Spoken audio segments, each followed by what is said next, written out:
과거의 회상으로만 신앙생활을 하고 계십니까? 계시록 3장 15절에서 내가 내 행위를 아노니 너가 차지도 아니고 뜨겁지도 아니하도다. 너가 차든지 뜨겁든지 하기를 원하노라.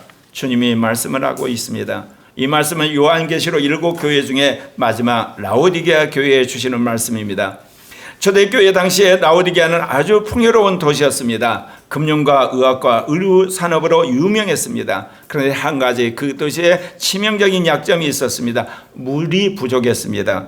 그래서 근처 골로새의 시원한 냉수와 그리고 히에라볼리에 나오는 뜨거운 온천수를 한마디 수도관으로 끌어다가 썼던 겁니다. 그렇게 되니까 어떤 일이 벌어졌겠습니까? 뜨거운 물과 찬물이 같이 합쳐지니까 항상 거기에는 안개가 좌우간 미지근한 물이 흘렀던 것입니다. 그래서 주님은 바로 이 골로새 교회가 가지고 있는 지리적 환경, 미지근한 그 물을 비유해 가지고 차든지 덥든지 너희들이 분명히 하라고 이야기를 한 것입니다. 차든지 뜨겁든지 해야만 우리의 믿음이 자랍니다. 열정적으로 그리고 간절히 주님 앞에 믿음을 구하고 성령 충만에 살든지 아니면 자신이 지은 죄와 잘못과 실수와 변하지 않는 것에 대해서 통곡하면서 여러분이 고민을 하든지 둘 중에 하나야만 신앙이 자라는 겁니다. 이것도 아니고 저것도 아니고 신앙 자라지 않습니다. 육신적으로 같이 병들어가고 옛사람이 강화되고 그러다가 나중에 결국 주님 떠나게 된다 그 이야기입니다. 계시록 3장 16절에서 내가 이같이 미지근하여 뜨겁지도 아니하고 차지도 아니하니 내 입에서 너를 토하여 버리리라. 오늘 우리의 모습은 어떻습니까? 여러분 탈기독교 시대 그리고 그야말로 늦은 비의 성령 시대 적어도 서양 그리고 OECD의 38개국 안에 속한 국민들에게 있어서 사실 삶에 있어서 자본주의 문화와 민주주의 디지털 문화의 혜택을 받고 있지 않습니까? 정도의 차이는 있어도 옛날처럼 완전히 굶어 죽지는 않습니다. 그렇지 않으면 더더욱 그렇습니다. 그랬을 때 여러분의 신앙생활 지금 어떻게 하고 계십니까? 예. 그저 습관처럼 예배당에 앉아 있으면서 아무런 생명력 없는 미증한 신앙을 하고 있는 것은 아닙니까? 주님은 오늘 또 우리에게 차든지 뜨겁든지 하라고 말씀하십니다. 토해버리겠다고 말씀하십니다. 카리빈의 잘못된 이중 의존론 때문에 한국의 장로교가 병들어 버렸습니다. 태어나기 전부터 어떤 사람은 천국 갈 사람으로 주님 되겠고 어떤 사람은 지옥 갈 사람으로 유기해버렸다고 해야 하는 잘못된 예정론이 수많은 사람에게 영향력을 끼치고 있는 겁니다. 여러분, 구원은 삼위일체 하나님의 구원이에요. 하나님이 태어나기 전에 그렇게 선택하지 않으세요. 하나님이 여러분의 영을 만들어서 여러분의 부모의 몸 안에 그 영혼을 집어넣었을 때 혼이 되는데 그 모든 사람이 구원받기를 원하시는 거예요. 그렇기 때문에 섭리를 하셔서 예수 그리스도의 복음을 듣기를 원하세요. 복음을 위해서 예수를 영접을 했어요. 그 다음은요 성령이 오셔서 여러분을 이끌어 가시는 거예요. 그래서 여러분의 신앙의 마지막 키는 뭐냐? 성령과의 관계예요. 그래서 여러분 난해한 구절 중에 하나가 있죠. 인자를 거역해도 용서를 받지만, 인자가 예수님을 말해요. 예수님을 거역해도 용서를 받지만 성령을 거역하면 현세와 내세 결단코 용서받지 못한다는 이야기가 무슨 이야기인 줄 아십니까? 우리가 살다 보면 예수님에 대해서 여러분 서운한 감정을 가질 수 있어요. 심지어 어떤 사람 예수님을 향해서 욕하고요. 성경을 찢어버리는 사람도 있어요. 근데 나중에 회개하고 신앙생활 지금 정말 열심히 하세요. 그럼 뭐를 말하냐? 우리가 신앙생활 하다 보면 하나님에 대해서 불만을 가질 때가 있어요. 시험 들 때도 있어요. 그리고 예수님에 대해서 불만을 가질 수도 있어요. 그러나 여러분 성령을 거부하면 끝이에요. 왜냐? 회개를 누가 시키냐? 성령이 시키세요. 그리고 여러분 갈등을 누가 시키냐? 성령이 시키세요. 그리고 기도를 누가 시키냐? 성령이 시키는 거예요. 믿음을 누가 하냐? 성령이 주시는 거예요. 그러면 여러분 그런 생각이 있대요. 성경에 성령은 별로 안 나오던데 구약 보니까 거의 하나님 이야기고 신약 보니까 예수님 이야기고 성령 이야기는 별로 안 나오던데요. 별로 안 나오다 아무 상관이 없어요. 왜 그러냐? 성령은 우리 안에 오신 하나님이기 때문에 우리 안에 직접 역사를 하고 계시는 거예요. 사랑하는 형제 자매 여러분 성령과의 관계가 어떻습니까? 그리고 성경과의 관계는 어떻습니까? 그리고 여러분 하나님과의 관계는 어떻습니까? 아직도 미지근하게 여러분 뜨겁지도 않고 차갑지도 않은 그런 상태 유지하면서 그게 아주 젠틀하고 그야말로 레이디한 그런 신앙이라고 생각하십니까? 스스로 속고 있는 것입니다. 계시록 3장 17절에 너가 마다기를 나는 부자라 부유하며 부족함이 없다가나 내 공고한 것과 가련한 것과 가난한 것 눈먼 것과 벌거벗은 것을 알지 못하느냐. 지금 라오디게아 교회 교인들이 가진 상황을 정반대로 뒤집어서 이야기한 거예요. 금융업이 발달했기 때문에 대부분 사람들이 잘 살았어요. 그리고 또한 그곳에 있을 그 옷가게, 이 직조업이 발달했기 때문에 옷도 잘 입었어요. 그리고 의학이 발달했기 때문에 안약이 발달했던 거예요. 근데 주님은 그걸 거꾸로 이야기하시는 거예요. 너가 공고한 것과 가난한 것과 가련한 거 아냐? 눈먼 것을 아느냐? 벌거벗음을 아느냐? 그 이야기예요. 21세기 OECD 국가에 있는 크리스찬들, 특별히 도시에 사는 크리스찬들 향해서 주님이 뭐라고 이야기하십니까? 너가 정말 얼마나 가난한지 아냐? 너가 얼마나 멍청한지 아냐? 그리고 너가 얼마나 지금 벌거벗은지를 아냐? 주님 말씀하시는 거예요. 근데 이 말도 어때요? 곡해를 해요. 왜냐? 성령에 민감하지 않으니까. 스스로 멸망의 길을 가는 거 어떻겠습니까? 본인이 그렇다면 그 선택할 길이 없어요. 그들은 부자라 자부했지만 영적으로 가난했고 안약으로 눈을 고친다고 자랑했지만 영적으로 보지 못했습니다. 좋은 옷을 입었다고 자랑했지만 주님은 벌거벗은 자였던 겁니다. 그래서 주님이 그 경고를 한 겁니다. 이 모습은 오늘 우리의 현실과 다르지 않습니다. 어떤 신자가 있습니다. 그는 직장에서 성공하고 경제적으로 부족함이 없습니다. 사람들 앞에서는 반듯한 옷을 입고 그리고 중요한 회의에 나가서 발언합니다. 매스컴에도 나옵니다. 그리고 교회에서는 장로입니다. 기도할 때 거룩거룩 하면서 기도하면 사람들이 은혜 받았다고 그럽니다. 아무데도 신앙에 있어서 흠잡을 데가 없습니다. 그런데 성령과 교통이 거의 없습니다. 성경의 말씀 안에서 그의 삶이 바뀐 것이 별로 없습니다. 자신은 아무 부족함이 없다고 여기지만 실제는 하나님 없는 공고한 삶 속에 살고 있는 겁니다. 주님을 향한 사랑과 순종은 사라져버렸고 이제는 루틴에 따라서 그저 형식적으로 교회에 나오고 그리고 사회생활하고 그러면서 자기 사회적인 지위와 물질적인 풍요를 누리고 있는 겁니다. 주님을 향한 사랑과 순종이 사라져버린 영적인 벌거벗음을 깨닫지 못한 불쌍한 사람이 되어버린 겁니다. 그리고 자신이 말하고 자기가 하는 그 모든 것이 성경과 반하고 성령과 반하다는 소식도 모르면서 그를 버젓이 가르치고 사람들 앞에 자랑을 합니다. 계시록 3장 18절에서 주님이 이제 말씀하십니다.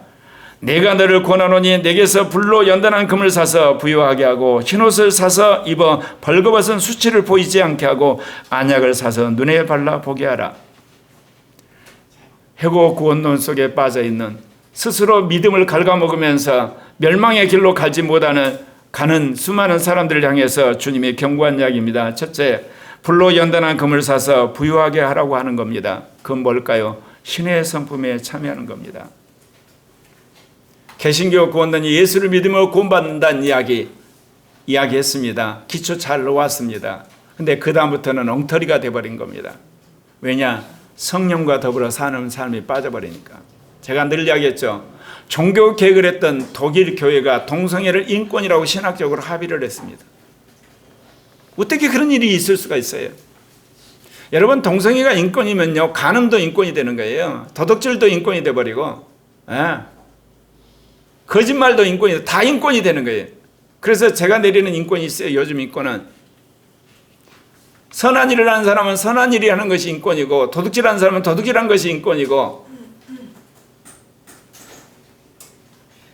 사회 봉사하는 사람은 봉사하는 것이 인권이고, 그리고 갈취하는 사람은 갈취하는 것이 인권이고, 금주하는 사람은 금주하는 것이 인권이고, 술 퍼먹은 사람은 술 취한 것이 인권이고, 안 그렇습니까? 도덕의 기준이 사라져버렸어요. 양심의 기준이 사라져버렸어요. 악의 기준이 사라졌어요. 그럼 왜 이렇게 될까요? 뒤에는 사단이, 악한 영들이 교회를 무너뜨리기 위해서 그런 겁니다. 예수 그리스도의 복음이 전 세계 전파된 걸 막기 위해서 아예 양심을 마비시키는 거예요. 이성을 둔하게 하고, 그리고 우리의 마음을 더럽게 만들어버리고 영을 완전히 죽여버리는 겁니다. 그것도 모르고 거기에 인권이라고 하면서 같이 편드는 수많은 목회자들 보면서 한심합니다. 악한 영에 속은지도 모르고, 자기가 민주인사고 자기가 인권을 옹호하는 사람이고 자기는 괜찮은, 그야말로 깨어있는 사람을 착각하는데, 제가 볼 때 마귀의 자식의 되어가고 있다는 겁니다. 여기서 불로 연단한 금은 세상의 재물이 아니라는 것 아시겠죠? 시험과 연단을 통해서 정결해진 거룩한 성품을 말합니다. 여러분, 신앙생활의 목표를 뭐로 삼고 있습니까? 내 인격이 바뀌는 겁니다. 하나님을 닮은 거룩한 성품이 되는 거고 그리스도를 닮는 사람이 되어가는 겁니다. 이기는 자가 뭐나요? 내 안에 오신 그리스도로 말미암아 세상의 모든 시험과 핍박을 이기는 걸 말해요. 네. 그러면 내 안에 그리스도가 어떻게 오시죠? 성령을 받았기 때문에 오시는 거예요. 이게 성령 충만한 가운데 내 안에 오신 그리스도를 따라 살다 보면 그리스도의 인격을 담게 되는 거예요. 제가 8월 4일 날 정보 금식을 하게 됐다 그랬잖아요. 그런데 9월 15일 날 또 다른 영적 체험을 하게 됐어요. 신 목사님이 새벽 예배 마치고 집에 갔는데 오늘 할 루틴에 대해서 환상 좀 봅시다. 참 환상을 봤어요. 근데 그날 이루어진 일이 그 환상대로 이루어지는 거예요. 그러면서부터 지금 어제까지 계속해서 그 환상 보고 살거든요. 제가 이 하나님 응답을 보고 제가 깜짝 놀랐어요. 43년 전에 성령 세례를 받고 난 이후부터 저는 항상 노망이 제2의 성령 충만이에요. 다시금 이런 강력한 성령 임재기를 43년 동안 기도를 했어요. 근데 나는 어떻게 생각했냐면 그때 10일 동안 성령 세례 받은 것 유사하게 임할 줄 알았어요. 그런데 두 번째 성령의 충만한 역사는 나를 거룩하게 만들고 나를 온전하게 만드는 방식으로 온 걸 보고 내가 깜짝 놀랐어요. 내가 머릿속으로 구성한 성령 세례는 주시지 않았지만 나를 근본적으로 뜯어고치는 성령 세례와 그런 인도하심이 있구나. 정보 금식을 통해서 내가 50년 동안 봤던 신문, 인터넷, 그리고 핸드폰, 뉴스 다 차단시켜버리죠. 지금까지 차단하고 살아요. 그리고 또한 이제는 주님께서 9월 15일부터는 이제 영의 환상을 보고 하루 일과를 영의 환상대로 살게 하는, 그대로 다 살지는 못해요. 근데 놀랍게도 세 것 중에 한 것은 맞아요. 이렇게 사는구나. 계속 내가 이게 순종하면 내가 그렇게 소망했던 성경의 사도와 선지자들과 그리고 성도들과 그리고 지혜로운 자처럼 나도 살 수 있겠구나. 왜? 계속 성령을 부으실 테니까. 사랑하는 형제 자매 여러분, 그리스도인의 삶의 목표는 신의 청품에 참여하는 겁니다.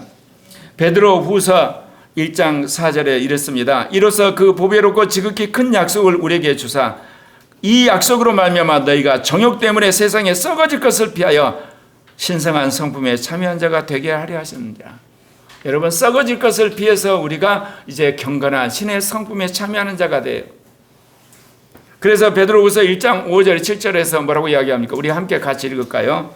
그러므로 너희가 더욱 힘써 너희 믿음의 덕을, 덕의 지식을, 지식의 절제를, 절제의 인내를, 인내의 경건을, 경건의 형제 우애를, 형제 우애의 사랑을 더하라. 아멘.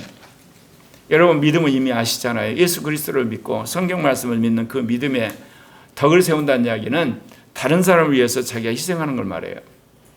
다른 사람을 높여주기 위해서 자기 자신이 침묵하는 걸 말해요. 예. 그런데 이렇게 덕을 쌓다 보면 성령이 뭐를 주시겠습니까? 지식을 주셔요. 지식이 없이는 상대방의 신뢰를 하게 돼 있어요. 다른 사람들에게 예를 들면 시험을 뜨게 했어요.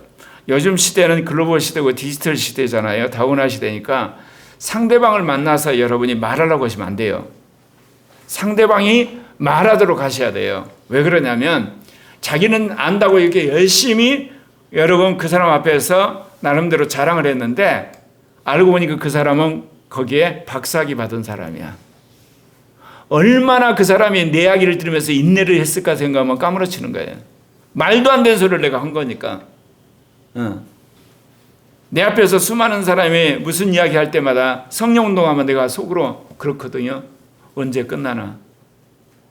자기는 대단하다고 그러는데 그야말로 뭐냐, 어떻게 보면 초보 수준의 성령 운동한 거 자랑을 하거든요. 저번에 어떤 선교사를 만났어요. 십자가 도라고 자기가 중계에서 25년 선교를 하고 대만에서 5년, 한 30년 했는데 십자가 도란 책을 하나 세우고 또 십자가의 도에 이제 나름대로 실천 강령으로서 또 두 번째 책을 썼고 그를 주기 위해서 나를 만나자 해서 내가 만났거든요. 내가 아무 이야기 안 했어요. 내가 43년을 어떻게 살았는지 모르거든. 그리스 종교의 순교론에 세 가지가 있다고 그랬죠. 붉은 순교, 하얀 순교, 녹색 순교가 있어요. 여러분 AI 찾아보면 딱 나옵니다. 붉은 순교는 실제로 복음을 전하다가 목이 잘려서 피 흘리고 죽은 사람을 말해요. 그건 붉은 순교. 하얀 순교는 우리가 지금 이야기하는 14만 4천 평생을 살면서 자기를 부인하면서 예수 그리스도의 복음을 증거하고 예수 그리스도의 증인으로 산 사람. 이게 하얀 순교예요. 녹색 순교는 뭐냐? 산속에 들어가 버린다든지 아니면 무슨 사막에 간다든지 아니면 바위라 이런 데 가서 평생 여러분 중보하면서 또는 거기에 가난하고 힘든 사람을 도우면서 그렇게 사는 사람. 아마 이 녹색 순교는 7년 환란 때 휴거할 사람들에 대한 예표라고 저는 봐요. 그래서 놀라운 건 뭐냐? 첫째 부활한 사람들의 세 가지를 이미 그리스 종교가 말하고 있는 거예요. 순교자들, 그 다음에 14만 4천, 그 다음에 휴거하는 사람 세 종류. 이게 붉은 순교, 하얀 순교, 녹색 순교하는 사람들이 첫째 부활하는데 이미 그 신학이 있는 거예요. 내가 거기까지 다 알고 있는 거거든요. 무슨 이야기를 하는지 아시겠습니까? 예, 글로벌 시대, 디지털 시대, 다문화 시대 상대방이 누군지 알고 여러분이 말하셔야 돼요. 그럼 제일 편한 건 뭐냐? 상대방이 말한 거 들으시면 돼요. 예. 그러면 여러분이 가지고 있는 걸 전달 못 하잖아요. 그런데 먼저 유대관계가 생기면 언젠가 말할 기회가 생겨요. 무슨 이야기인지 아시겠습니까? 한마디로 지식에 갖게 되면 그 다음에 해야 될 일이 절제하셔야 돼요. 지식에 절제하지 않으면 행동하지 못합니다. 알고 있는 거 이게 퍼 날리고 그 다음에 퍼 드시고 그 다음에 퍼 돈 버시다가 끝난 거예요. 많이 아는 사람의 병폐가 뭐예요? 계속 가르치려고 그래요. 아는 것이 신앙인으로 착각해요. 절제하셔야 돼요. 근데 절제와 더불어서 오는 것이 뭐예요? 인내하는 거예요. 이제 행동으로. 인내를 할 때 자연스럽게 뭐 하죠? 경건생활을 하게 돼 있죠. 지금 제가 하나님한테 그렇게 훈련을 받는 거죠. 정보 금시. 경건한 사람이 할 수 있는 일이 뭐예요? 주위에 있는 사람 사랑한 것 외에는 뭐가 있어요? 안 그랬습니까? 경건생활 하는데 도박을 할까요? 게임을 할까요? 아니면 가서 술을 잡수시겠어요? 골프를 칠까요? 하기는 하지만 그게 절제하는 거예요. 필요할 때만 하지. 이게 자기를 위해서는 하지 않아요. 자기를 위해서 골프 치고 자기를 위해서 술 먹고 예를 들면 자기를 위해서 무슨 사람들 그 엔조이 하는 거 아니에요. 예. 주님을 위하고 어떤 사업상은 모르지만 나머지는 뭐겠어요? 결국 형제 우애하는 거예요. 형제 우애가 커지면요 모든 이웃을 사랑하는 사람이 되는 거예요. 이게 신의 성품이에요. 베드로 사도가 이야기해요. 이런 것이 너희에게 있어 흡족한즉 너희로 우리 주 예수 그리스도를 알게 게으르지 않고 열매 없는 자가 되지 않게 하려니와 이런 것이 없는 자는 맹인이라 멀리 보지 못하고 그의 옛죄가 깨끗하게 된 것이. 여러분 사람이 성령 안에 거룩해지면요 하나님 은사가 임해요. 하나님 영감이 일어나는 거예요. 제가 이제 9월 15일부터 이게 매일 영의 이렇게 환상을 보면서 순종하기 잘했다. 내가 알아도 나라를 구하지 못하고 교회를 개혁하지 못하고 믿어도 있어 이루어진 일이 없고 제일 지연되고 영적으로도 파워가 없어서 정말 되는 일이 없었는데 포기했는데 정말 하나님 앞에서 내가 좋은 선택을 했구나. 무슨 이야기를 하겠습니까? 제가 결국은 하나님께서 계속 기름 부으셔서 영적 파워가 이제 충만해서 됐다 할 때 나라를 구원하고 교회를 개혁하고 그리고 영적 갱신을 하라고 그때 말씀하시겠죠. 두 번째, 흰옷을 사서 입으라고 했는데 이거는 환난 가운데 예수의 피로 행실을 씻으라. 여러분 요한계시록 보면 아주 이게 독특한 이야기가 나와요. 너희 행실을 거룩하게 해라 그렇게 안 나와요. 항상 환난 가운데 예수의 피로 자기 행실을 씻으라 나와요. 근데 왜 환난이 앞에 붙었을까? 자, 여러분이 거룩하게 살면 어떤 일이 벌어지죠? 환난이 오게 됐어요. 유독 지독하게 예수 믿는 티 낸다. 자기만 예수 믿는 거야. 아니 꼭 그렇게 믿어야 되는 거야? 그러면서 수많은 사람이 핍박을 하고 그것 때문에 자기가 손해를 많이 봐요. 네. 정보에 대해서, 승진에 있어서, 돈에 대해서, 인간관계에 엄청난 손해를 보는 거야. 그러니까 환란이 와요. 근데 환란이 오는데 또 예수의 피를 왜 씻어야 되나요? 그랬을 때 여러분의 불끈거린 게 나오잖아요. 화가 나오고 보복심이 일어나고, 그러니까 그 사람 들이받고 싶고, 실제로 그렇게 한마디로 말해서 그 사람 보복을 해볼 수도 있잖아요. 그런데 주님 뭐라고 그래요? 그때마다 회개시키고 예수의 피로 씻게 하는 거예요. 거룩한 것 때문에 환란을 자초하고, 환란 당한 것 때문에 못 견뎌가지고 내가 그 사람을 향해서 복수하는 것도 주님께서 맡게 하면서 그 마음에 일어나는 모든 악한 생각들과 저주하는 생각과 그 사람을 미워하는 생각마저 다 회개시켜서 깨끗하게 만들어버리는 거예요. 그래서 성화되는 거예요, 여러분. 여러분 이해관계 전혀 없는데, 싸우는 사람도 없는데 여러분이 이제 거룩하게 된다, 그 착각이에요. 그런 거룩은 있을 수가 없는 거예요. 예, 산속으로 가지 않으나. 근데 그 사람이 산속으로 가서 거룩했는데 어떻게 알아요? 거룩은요 사람들 속에서 검증되는 거예요. 거기서 다 드러나요. 예, 제가 아는 여선사님 계셨어요. 자기가 혼자 있을 때는 굉장히 신앙생활 잘하고 전도사로 있을 때 자기가 신앙생활 잘한 줄 알았대요. 특히 신학교에 있을 때. 그런데 나중에 어떻게 해서 이런 교회 여전도사가 된 거야. 수많은 사람이 신앙생활 하니까 자기 안에 있는 온갖 더럽고 악하고 추한 생각 다 올라오더란 게. 계시록 7장 14절에 그렇습니다. 내가 말하기를 내 주여 당신이 아시나이다 하니 그가 나에게 이르되 너는 이는 큰 환난에서 나오는 자들인데 어린 양의 피에 그것을 씻어 희게 하였느니라. 14만 4천을 이야기할 때 그런 겁니다. 예. 다 흰옷 입은 사람들을 향해서 누굽니까 그랬을 때 그들은 환난에서 나오는 자들인데 예수의 피를 씻는 거다. 세 번째, 안약을 사서 눈에 발라 보게 하라는 것은 뭐냐? 지혜와 계시의 영을 받아서 마음 문을 열으라 이겁니다. 예. 성경에 육신의 눈이 있지만 마음의 눈이 있어요. 마음의 눈입니다. 저게 잘못했습니다. 안약은 영적 통찰과 깨달음을 이야기한다는 겁니다. 라오디아 교회는 스스로 부유하다고 생각했고 영적 상황을 정확히 판단한다고 생각했죠. 그런데 영적으로 맹인이랍니다. 그렇기 때문에 지혜와 계시의 영을 받아서 우리의 마음의 눈이 열려야 하는 겁니다. 에베소서를 보게 되면 어때요? 우리 주 예수 그리스도의 하나님 영광의 아버지께서 지혜와 계시의 영을 너희에게 주사 하나님을 알게 하시고, 예. 에베소 1장 18절 같이 읽겠습니다. 너희 마음의 눈을 밝히사 그 부르심의 소망이 무엇이며 성도 안에서 그 기업의 영광의 풍성함이 무엇이며 그 힘의 능력으로 역사하심을 따라 믿는 우리에게 베푸신 능력이 지극히 크심이 어떤 걸 너희로 알게 하는.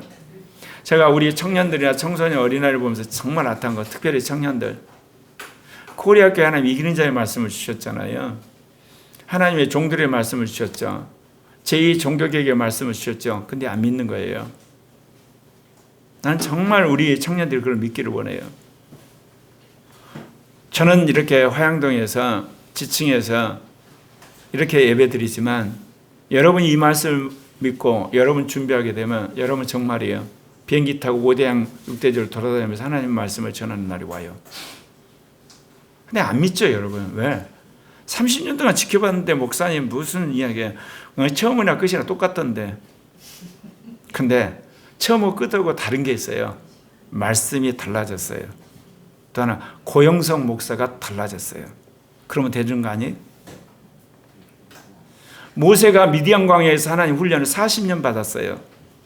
그러면 그대로 있었나요? 모세는 변했어요. 완전히 자아가 십자가에 못 박히듯이 못 박혀버린 거예요. 그러니까 하나님이 능력을 부어버리니까 수백만을 말 한마디로 이끌 수 있는 탁월한 하나님과 동행하는 카리스마적인 지도자가 된 거예요. 나는 하나님이 이렇게 모세처럼 나를 43년 갉아버릴 줄 몰랐어요. 목사 되고 나서 얼마 되면 쓰시겠지. 그런데 목사 된 30년이 된 거야. 계속 주님이 하신 이야기가 있어요. 너가 먼저 살아야지. 할 말이 없는 거예요. 이거는 살고 하는 말이다. 사랑하는 형제 자매 여러분, 지혜와 계시의 영이 열려서 마음의 눈이 열리는 여러분 되시기를 바랍니다. 그럴 때 여러분의 개인도 복된 사람이 돼요. 여러분의 가정, 그리고 여러분의 기업, 여러분 사회. 네. 그런데 청년들만 그런 게 아니에요. 장년들도 그래요. 난 요즘에 사역 제자 훈련 받는 장년들을 보면서 참 감사해요. 나이가 50이 되고 60이 되는데 그거 열심히 하는 거예요. 왜? 100세 시대 하나님의 말씀을 따라서 하게 될 때 여러분 인생 경험 다 했지. 말씀 경험 다 했지. 성령의 경험 어느 정도 했지. 하나님이 그 입에서 레마가 안 나올 것 같아요? 하나님 임재가 안 나타날 것 같아요? 그것도 한 명이 아니라 집단적으로 10명이 한꺼번에 대한민국이 뒤집어지고 세계가 뒤집어진다니까요. 지금까지 성령운동 전부 모노예요. 한 사람. 그 한 사람이 하는 건데 10명의 각양의 은사를 가진 사람이 팀으로 등장하는데 10명이 등장하면 그걸 끝나겠습니까? 수백 명의 제자들이 함께 일어났을 때 상상할 수 없는 놀라운 일들이 벌어져요. 근데 이런 이야기도 목사님 혼자 소설 쓰고 계시군요. 그렇게 생각하는 사람이 있다면 어쩔 수 없지. 네. 주님이 마지막 요한계시록 3장 19절에서 경고하십니다. 물은 내가 사랑하는 자를 책망하며 징계하노니 그러므로 너가 열심을 내라 회개하라. 여러분 믿음은 계속 자라야 되는 거예요. 안 자라면 믿음은 이제 약화되는 거예요. 그러다가 병들어서 지옥 가는 겁니다. 그러니까 여러분이 앞으로 계속 가야 되는 거예요. 왜 그러냐면 세상은 거꾸로 오는 거잖아요. 가만히 있으면 밀려서 여러분 믿음이 약화돼요. 그러다가 잘못된 교리나 잘못된 사상이 들어오면 병들어요. 그러다 보면 성령이 떠나서 여러분 지옥 가는 거예요. 이런 영적인 것에 대해서 목사들이나 신학자들이 너무 무지한 거예요. 왜? 성령을 따라 안 사니까. 네. 정말입니다. 제가 눈팅을 하는데 오늘 우리 아들 신학교 자퇴했습니다. 그러게 너무 이거는 쇼킹한 길에 어떤 안수 집사님 보낸 걸 내가 봤잖아요. 그래서 여러분을 보내드렸죠. 그거는 내가 봤어. 35분. 신학교를 갔는데 신학교가 완전히 좌파상에 물들고 자유주의 신학에 물들고 그래서 장학생인데도 불구하고 그만뒀다는 거예요. 한국의 신학교가 그렇게 되어 갔어요. 대형교회도 그래 가고 있어요. 그리고 신앙이 있다고 하는 목회자나 장로들도 그래 가고 있어요. 그건 뭐를 말합니까? 하나님이 이거 이미 아셨어요. 43년 전에. 이때를 위해서 우리를 준비하신 거예요. 네. 그것에 순종하는 사람들이 지금 사역 제자 훈련 받는 거예요. 그리고 그런 장년들과 청년들, 청소년, 어린아이를 하나님이 반드시 하나님 쓰세요. 어떻게 자유주의 신학이 들어요? 자유주의 신학이 뭔지 아세요? 예수님 신성 인정 안 해요. 예수님을 위대한 교사로 인정하는 거야. 그리고 성경은 영감으로 쓰여진 게 아니라 그냥 인간적으로 쓰였다 이렇게 된 거예요. 예를 들면 이스라엘 백성이 출애굽할 때 홍해바다가 갈라진 게 아니고 갈대숲을 지나간 것이 그렇게 보였다 그런 식으로 해서 그런 거예요. 예수님이 오병이어 기적 행한 게 아니라 사람들이 감동해서 호주머니 털어가고 내가 꼭 먹고 살았다 그렇게 공산주의 해서 그런 거예요. 그런 자유주의 신학을 신학교에서 가르쳐요. 왜냐?